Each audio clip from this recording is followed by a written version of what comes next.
But let's suppose now you are babies again, and you don't know anything. Now, don't be frightened, because anything you know you can get back later. But for the time being, here is our awareness.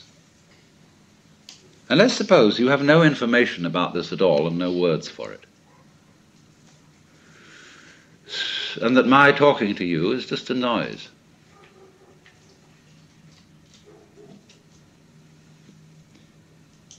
Now, don't try to do anything about this. Don't make any effort.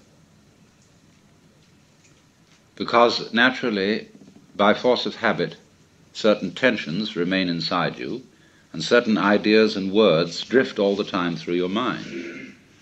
Just like the wind blows or clouds move across the sky. Don't bother with them at all. Don't try to get rid of them. Just be aware of what's going on in your head, like it was clouds in the sky, or the crackling of the fire.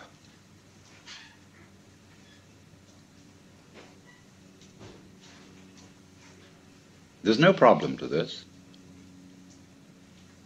All you have to do, really, is look and listen without naming, and if you are naming, never mind. Just listen to that.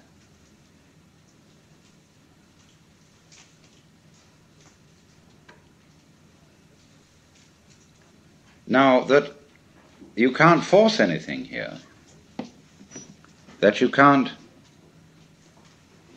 willfully stop thinking and stop naming, is only telling you that the separate you doesn't exist. It isn't a mark of defeat. It isn't a sign of your lack of practice in meditation. That it runs on all by itself simply means that the individual separate you is a figment of your imagination. So you are aware at this point of a happening.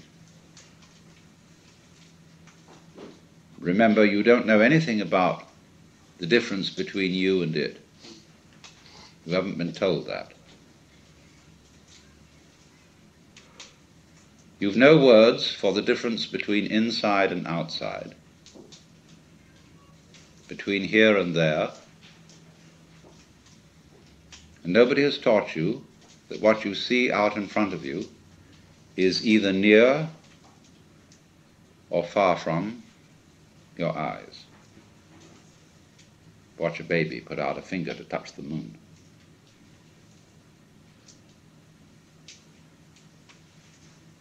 You don't know about that.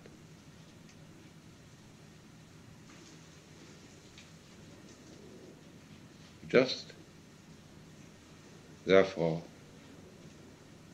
here it is. We'll just call it this.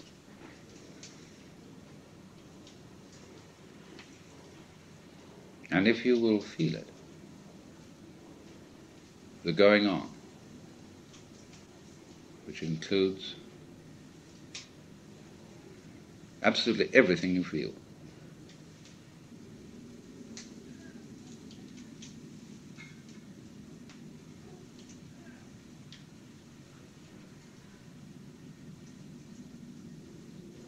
Well, whatever that is, it's what the Chinese call Tao, what Buddhists call suchness, or tathata.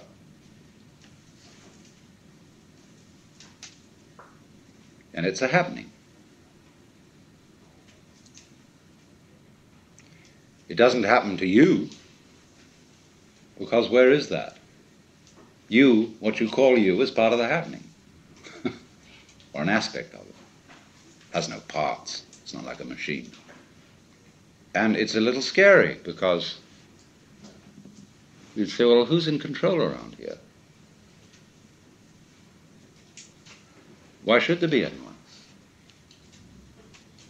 Now, that's a very weird notion we have, that processes require something outside them to control them. It never occurred to us that processes could be self-controlling. Even though we say to someone, control yourself. We can always, in order to think about self-control, we split a person in two. So that there's a you separate from the self that's supposed to be controlled. Well, how can that achieve anything? How can a noun start a verb? Yet it's a fundamental superstition that that can be done.